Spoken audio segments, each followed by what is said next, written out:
ఓ అబ్బాయి ఆ సొంత ఓటుగా పట్టు అది నువ్వు మొగగొట్టి పోని, లేకపోతే ఏ సింహం వచ్చి గుడుక్కుని మింగేస్తుంది దాన్ని.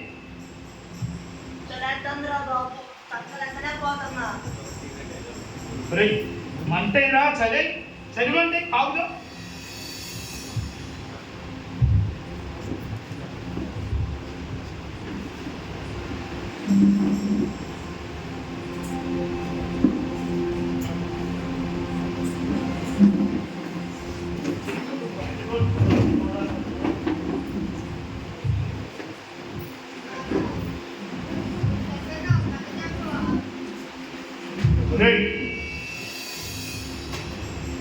మన మిత్రుడైన దావీదు మనకలాగే గొర్రెలు వేస్తుంటే ఒకసారి మందలో పెద్దలు వచ్చేసి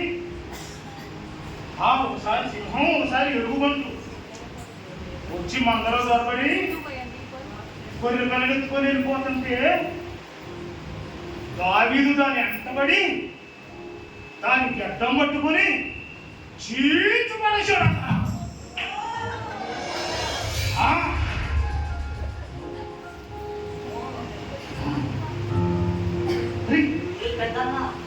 రాత్రి ఒక కళ్ళు వచ్చిందిరా.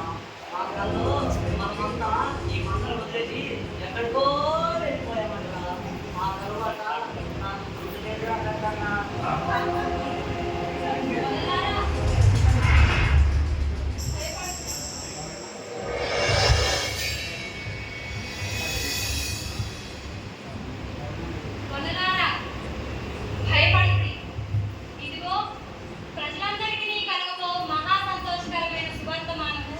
నేను మీకు తెలియజేస్తున్నాను, దావీదు పట్టణమందు నేడు మీ కొరకు రక్షకుడు పుట్టి ఉన్నాడు.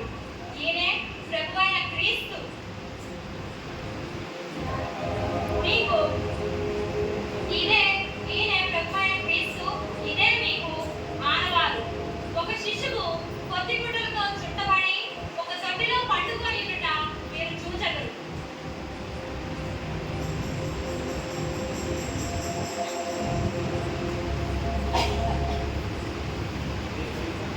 అదే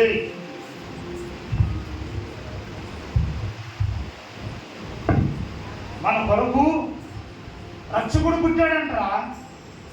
ఆ అయ్యోరు వచ్చి మనకు చెప్పిపోయిందిగా. మరి మనం వెళ్ళి ఆ రక్షకుని చూడాల్సిందే కదరా. నాకు రాత్రి ఒక కళ వచ్చిందన్నానే, అదేరా ఇది.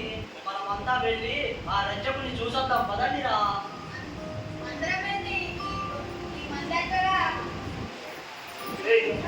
మందని దేవుడు చూసుకుంటాడారా.